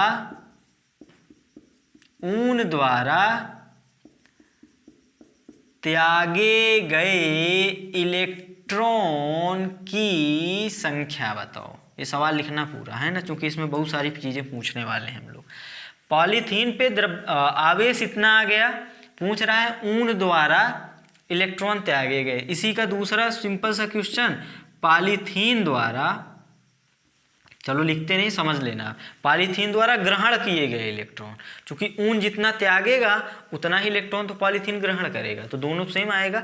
आपसे ये ना पूछ करके ये पूछ लेता कि पॉलीथीन कितने इलेक्ट्रॉन ग्रहण करेगा। बात समझ में आई? लिख लो,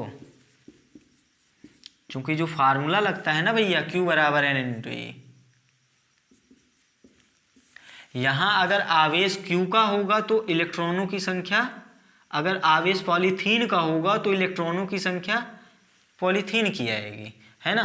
तो ये पॉलीथीन द्वारा ग्रहण किए गए इलेक्ट्रॉन आएंगे।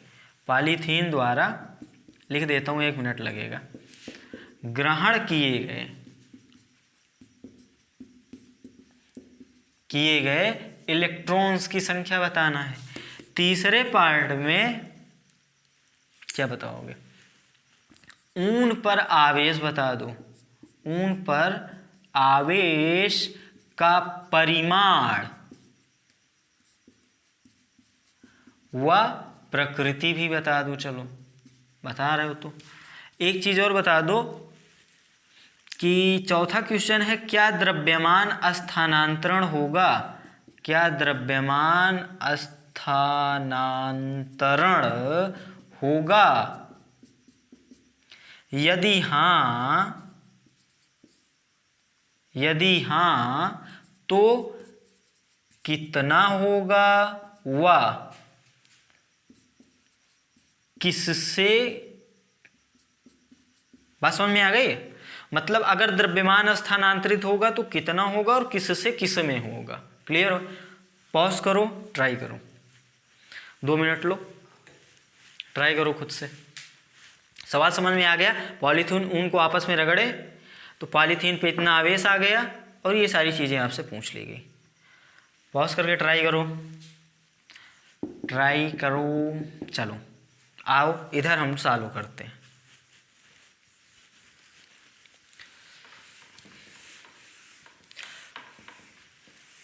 घर्षण द्वारा जब हम लोग आवेशन पढ़ रहे थे तो उसमें 2 वस्तुओं को आपस में रगड़े थे, तो एक वस्तु से इलेक्ट्रॉन टूट के दूसरे पे चले गए थे। तो जिस वस्तु पे इलेक्ट्रॉन गए थे उस वस्तु पे ऋणात्मक आवेश, क्योंकि अगर किसी वस्तु पे इलेक्ट्रॉन आ गए हैं तो उस वस्तु पे ऋणात्मक आवेश होगा। ये बेसिक सी बात आप जानते हो।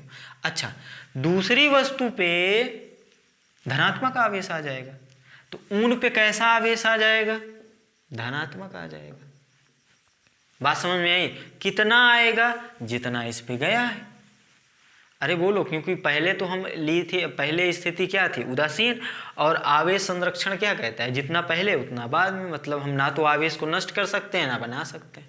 तो जितना इस पे आया है रगड़ने के कारण, जितना इस पे आया है ऋणात्मक, उतना ही इस पे धनात्मक होगा तभी तो ओवरऑल नेट जीरो होगा, ऐसे समझ लो। या फिर ये समझो कि जितने इलेक्ट्रॉन ये ग्रहण करेगा उतने ही इलेक्ट्रॉन तो ये त्यागेगा, मतलब इसके द्वारा यदि त्यागे गए इलेक्ट्रॉनों की संख्या पता चल जाएगी n, तो इसके लिए भी फार्मूला लगा देंगे Q बराबर n इंटू ई, आएगा वही। आप कैलकुलेशन से करना चाहो या बेसिक लॉजिक से करना चाहो, बात समझ में आ गई। अगली बात करें द्रव्यमान स्थानांतरण की। अब देखो, अभी आपने एक बात पढ़ी कि ऋणात्मक आवेश का वस्तु ऋणात्मक आवेश पे जो वस्तु है उसका द्रव्यमान बढ़ जाता है। क्यों? क्योंकि इस पे कुछ इलेक्ट्रॉन्स आ गए हैं। हाँ, द्रव्यमान जरूर बहुत कम है लेकिन कुछ ना कुछ तो आया है ना, जिसके कारण इसका द्रव्यमान बढ़ गया है। अब द्रव्यमान बढ़ जाने का कारण क्या हुआ भाई? स्थानांतरण हुआ तभी तो बढ़ा। तो आप बोलोगे हाँ द्रव्यमान स्थानांतरण हुआ है, कितना हुआ है वो निकाल लेंगे हम, ठीक है। तो चलो अब सॉल्व करना शुरू करते हैं। पहला पार्ट क्या पूछ रहा है? ऊन द्वारा त्यागे गए इलेक्ट्रॉन की संख्या। तो ये बताओ, ऊन जितने इलेक्ट्रॉन त्यागेगा उतने ही इलेक्ट्रॉन पॉलीथीन ग्रहण करेगा। तो पॉलीथीन के लिए हम लोग सॉल्व कर रहे हैं, ध्यान रखना, पॉलीथीन द्वारा ग्रहण किए गए इलेक्ट्रॉन, दूसरा वाला पार्ट। ये फार्मूला लगाओगे आप Q बराबर n इंटू ई, Q वैल्यू पता है। अब देखो यहाँ परिमाण लिख दें, ये n तो आप ये जो n है वही अधिकता या फिर कमी बताएगा, ये आवेश की प्रकृति। यहाँ पे परिमाण लिख लो, तो ये है 2 × 10 की घात -7 बराबर n इंटू ई का वैल्यू 1.6 × 10 की घात -19। तो यहाँ से n का वैल्यू कितना मिला है? 2 × 10 की घात -7 बटा 1.6 × 10 की घात -19। इसको सॉल्व करो, इससे भाग दो, ऐसा करो, इसको 20 बना लो और इसको 16, उसको 200 बना लो। 200 बटा 16 बना लिए हमने, ठीक है। मतलब ऊपर नीचे छोड़ो, ये 7 ये 19 है ना, ऊपर गया प्लस का 19 और ये माइनस का 7 12, प्लस का 12 बचा। अब देखो इसको 200 बनाने के लिए हमने 2 इसको दिया तो 10 बचा, लेकिन एक ये नीचे से भी तो हटाया, मतलब 9 बचा।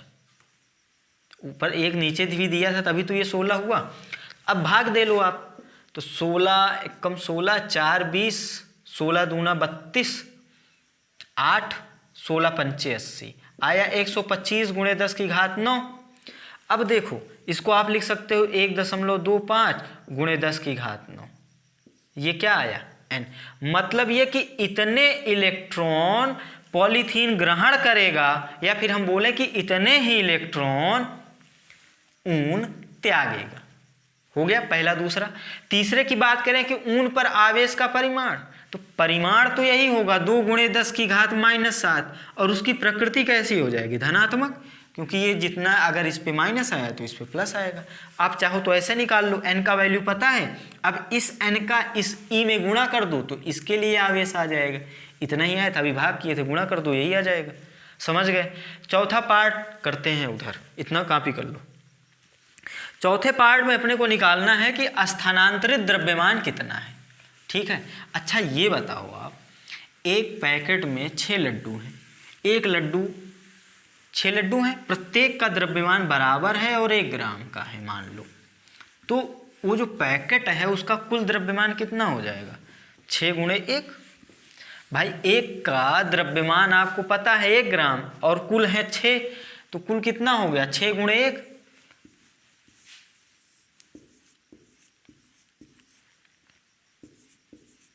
1 ग्राम है, तो कुल कितना हो जाएगा? 6 ग्राम।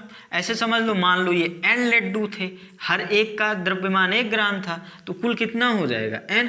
मतलब ये आया कैसे? ये आया कुल लड्डुओं की संख्या गुणे 1 लड्डू का द्रव्यमान। बेसिक है यार, इतना सिंपल है ना, लड्डू भी आ गए। चलो समझ में आ गया होगा आपको। तो अब मुझे बताओ, यदि हमको स्थानांतरित द्रव्यमान निकालना है तो हम क्या करें? स्थानांतरित इलेक्ट्रॉनों की संख्या गुणे 1 इलेक्ट्रॉन का द्रव्यमान। तो यहाँ पे जो कुल स्थानांतरित द्रव्यमान होगा, कुल स्थानांतरित जो द्रव्यमान होगा वो क्या होगा?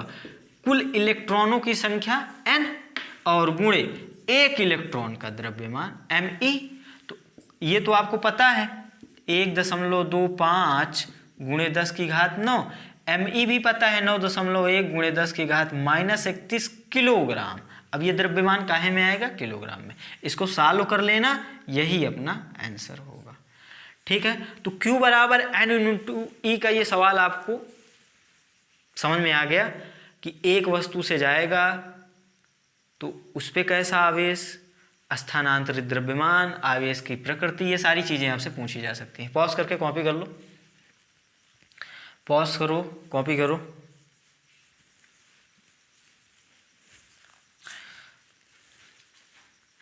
तब से इंक मैं भर लूँ, है ना। चलो कॉपी कर लिया, एक लास्ट सवाल और कर लेते हैं, है ना। लिखो सवाल। कितना लोगे? 18 दूना 36 ले लो। 3.6 ग्राम H2O का आवेश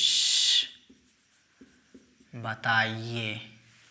लिख लो सवाल। 3.6 ग्राम पानी का द्रव्यमान, सॉरी क्या, आवेश बताना है। आप कहोगे पानी जो हम लोग पीते हैं उसमें भी द्रव्यमान आवेश होता है। हाँ, क्योंकि उसमें इलेक्ट्रॉन्स हैं, है ना। अब देखो यहाँ एक डाउट तो यहाँ आ जाएगा कि कुल आवेश, नेट आवेश, एक्चुअली यहाँ पे हमको नेट आवेश नहीं बोलना चाहिए था। रुको, ये सवाल थोड़ा इनकम्प्लीट है, आपको समझ में आ गया होगा। क्योंकि H2O किसी अणु के लिए अगर हम बात करेंगे तो उसमें जितने इलेक्ट्रॉन होंगे उतने ही प्रोटॉन होंगे, तो नेट आवेश तो 0 हो जाएगा ना। तो ये जो आवेश है ना, ये जो आवेश पूछा गया है, ये एक्चुअली आपसे पूछा गया है कि 3.6 ग्राम पानी में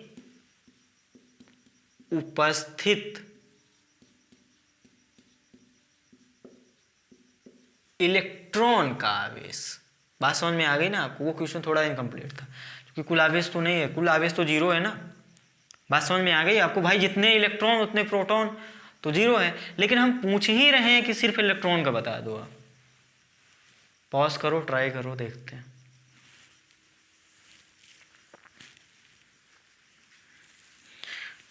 ट्राई करो। आपको लग रहा होगा ये क्वेश्चन टफ है, द्रव्यमान दे दिया गया और आवेश पूछ रहा है। हमने तो अभी जो फार्मूला पढ़ा Q बराबर N इंटू E पढ़ा, इसमें द्रव्यमान तो दे ही नहीं रहा है कहीं। सोचो। और जानते हो ये क्वेश्चन ऐसा कहाँ पे आया? यूपी बोर्ड में आया ये ऐसा क्वेश्चन, ये बोर्ड का क्वेश्चन है, बहुत पहले आया था। ठीक है, आपको टफ लग रहा होगा, बोर्ड में ऐसा क्वेश्चन पूछा है। टफ नहीं है, कोशिश करो, पॉज करो, कोशिश करो। चलो, जिनको मोल कॉन्सेप्ट का एक फार्मूला याद हो, मतलब मोल कॉन्सेप्ट याद होगा, उनको क्लिक कर गया हो गया सवाल। क्योंकि आपको पूछना है, देखो बेसिक सा फंडा क्या होगा कोई भी सवाल करने का यार, कोई भी सवाल करने का बेसिक फंडा क्या है? आपसे पूछा है इतने के इलेक्ट्रॉनों का आवेश ना। तो अभी जैसे हमने स्थानांतरित द्रव्यमान के लिए क्या बताया कि कुल द्रव्यमान, कुल इलेक्ट्रॉन गुणे एक इलेक्ट्रॉन का द्रव्यमान, तो क्या हो जाएगा? कुल द्रव्यमान। तो उसी प्रकार अगर कुल इलेक्ट्रॉनों के आवेश की बात कर रहा है तो आपका फार्मूला क्या होगा? कुल इलेक्ट्रॉन गुणे एक इलेक्ट्रॉन का आवेश।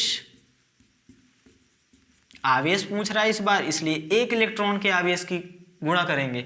अब एक इलेक्ट्रॉन का आवेश तो पता है आपको, अगर ये पता चल जाए कुल इलेक्ट्रॉन इतने ग्राम H2O में कुल इलेक्ट्रॉन, तो अपना आंसर आ जाएगा।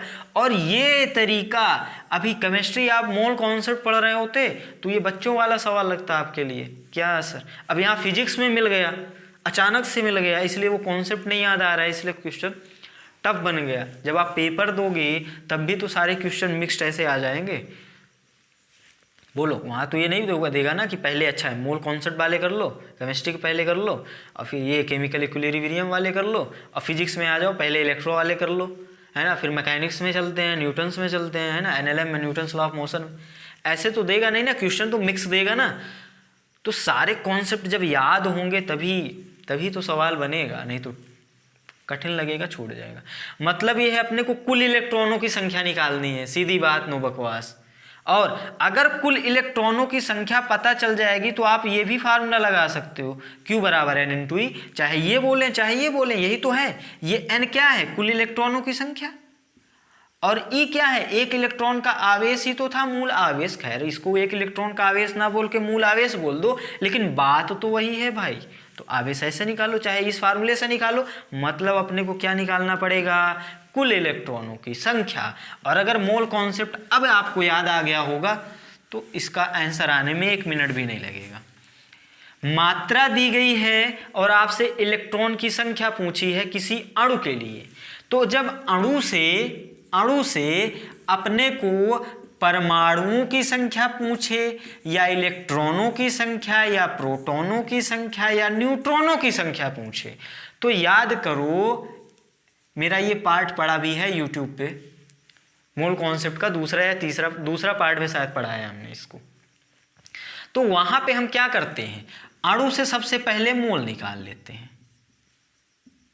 अणुओं की संख्या अगर नहीं पता है, अगर पता है तब तो यहां सीधा निकाल लेंगे, अगर नहीं पता है तो सबसे पहले हम मोल निकालते हैं, मोल के बाद अणु निकालते हैं, अणुओं की संख्या अगर नहीं पता है, और फिर अणुओं की संख्या के बाद इलेक्ट्रॉन प्रोटॉन न्यूट्रॉन देखते हैं। बात समझ में आ गई? कैसे देखते हैं अब डिटेल में आते हैं सॉल्व करने। देखो आप मोल के लिए फार्मूला पढ़े हो, दी गई मात्रा ग्राम में बटा अणु भार या परमाणु भार या आयन भार। अणु के लिए अणु भार, परमाणु के लिए परमाणु भार, किसी आयन के लिए आयन भार।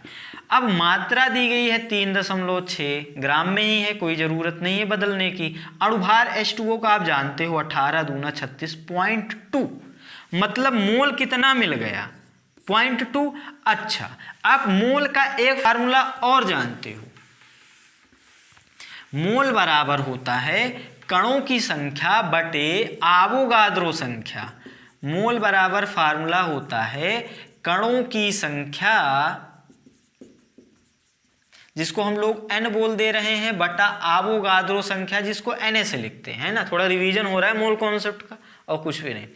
अब देखो ये कणों की संख्या, अणुओं की जब बात करते हैं तो अणुओं की संख्या आती है, अगर परमाणुओं की बात करते हैं तो परमाणुओं की संख्या आती है इस फार्मूला में, और अगर आयनों की बात करते हैं तो आयनों की संख्या आती है। मतलब मोल अगर अणु का होगा तो अणुओं की संख्या, मोल अगर परमाणु का होगा तो परमाणुओं की संख्या, मोल अगर आयन का होगा तो आयनों की संख्या। यहाँ पर मोल किसका है? अणु का। H2O अणु है, अणु, तो मोल रखो 0.2, तो यहाँ से क्या मिलने वाले हैं? अणुओं की संख्या। बात समझ में आ गई? ये मिला आपको अणुओं की संख्या, जिसको हमने n मान लिया। यहाँ से आवोगाद्रो संख्या मान आपको याद होगा 6.23 गुणे 10 की घात 23। क्लियर है? अपनी कैलकुलेशन बचाने के लिए इसको Na ही रखते हैं। लास्ट में आप जब सॉल्व कर देंगे वहाँ पे ये वैल्यू डाल देना, आपको याद कराने के लिए वैल्यू लिख लिया है। तो यहाँ से कैपिटल N की बात करें, अब इसको अणुओं की संख्या के बजाय कैपिटल N लिखा हमने, तो ये कितना मिला? 0.2 Na। बात समझ में आ गई? इतना अणु है, 3.6 ग्राम H2O में कुल अणुओं की संख्या 0.2 Na है। ये तो क्या है? अणुओं की संख्या। अब बताओ H2O के एक अणु में, इतना पहले कॉपी कर लो, पॉज करके कॉपी करो, पॉज करो, कॉपी करो, इसको मेटने वाले हैं। कर लिए? चलो अब हमको ये बताओ, अगर H2O के एक अणु की बात करें हम लोग, तो एक अणु में कितने इलेक्ट्रॉन हैं? चूंकि H2O के एक अणु में इलेक्ट्रॉनों की संख्या बताओ कितनी है? इलेक्ट्रॉनों की संख्या कितनी है? 2 इसका हो गया और 6 उसका हो गया, 8। अब इलेक्ट्रॉन प्रोटॉन न्यूट्रॉन निकालना तो जानते हो, इतना तो यार बनना चाहिए। कितने आ गए? 8 इलेक्ट्रॉन आ गए। ये तो एक अणु में, लेकिन इतने ग्राम में अणु कितने हैं? इतना, इसलिए 0.2 Na अणु में इलेक्ट्रॉनों की संख्या। सिंपल सा ऐकिक नियम, भैया एक में इतना तो इतना में कितना, सीधा गुणा कर दो इसका। 0.2 Na इंटू 8, 8 दूना 16, 1.6 इंटू Na। ये क्या आई है? इलेक्ट्रॉनों की संख्या। यही तो अपना n है। अब फार्मूला लगा दो, Q बराबर N इंटू ई, एन का वैल्यू 1.6 Na, ई का वैल्यू 1.6 10 टू पावर माइनस 19, ये आवेश आएगा कूलाम में। क्लियर है? बस पॉज करो, कॉपी करो। कितना सिंपल सवाल है, कितना सिंपल है।